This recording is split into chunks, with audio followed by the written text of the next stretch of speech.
SIR को लेकर सियासत गर्मा गई है। बिहार और बंगाल के बाद अब उत्तर प्रदेश में भी विशेष गहन पुनरीक्षण को लेकर बवाल मचा हुआ है। सपा प्रमुख अखिलेश यादव ने बीएलओ समेत तमाम मुद्दों को लेकर चुनाव आयोग पर जोरदार हमला बोला है।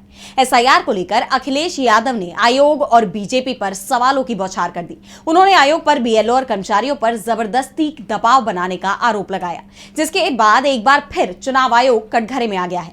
तो ऐसा क्या कुछ कहा अखिलेश ने जिससे घिर गया चुनाव आयोग, जानेंगे इस रिपोर्ट में। एसआईआर चुनाव आयोग के गले की फांस बन गया है। इस प्रक्रिया के चलते आयोग विपक्ष के निशाने पर बना हुआ है। अब तक तो बिहार और पश्चिम बंगाल में इसके खिलाफ प्रदर्शन हो रहे थे, लेकिन अब उत्तर प्रदेश में भी एसआईआर का विरोध देखा जा रहा है। इस बीच सपा प्रमुख अखिलेश यादव ने एसआईआर को लेकर चुनाव आयोग से कई सवाल पूछे। अखिलेश यादव ने आरोप लगाया कि प्रक्रिया में जल्दबाजी की जा रही है। वहीं नगर पालिका के सफाई कर्मचारियों तक को बीएलओ के सहायक बनाकर लगाया जा रहा है।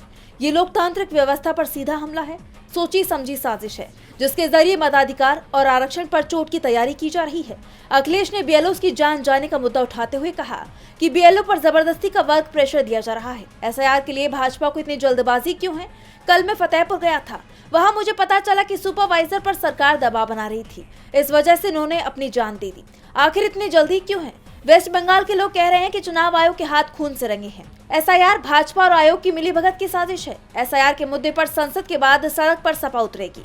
अखिलेश यादव ने चुनाव आयोग पर एसआईआर के नाम पर आरक्षण और अधिकार छीनने का आरोप लगाया और कहा कि चुनाव आयोग बीजेपी के इशारों पर काम कर रहा है। उपचुनाव में चुनाव आयोग के काम को हमने देखा है कि कैसे बूथ लूटने दिया। बीजेपी जो चाहती थी चुनाव आयोग वो करता है। अब अखिलेश ने साफ कर दिया है कि एसआईआर के मुद्दे पर सपा सड़क पर उतरेगी, जिससे चुनाव आयोग की मुश्किलें बढ़नी तय मानी जा रही हैं।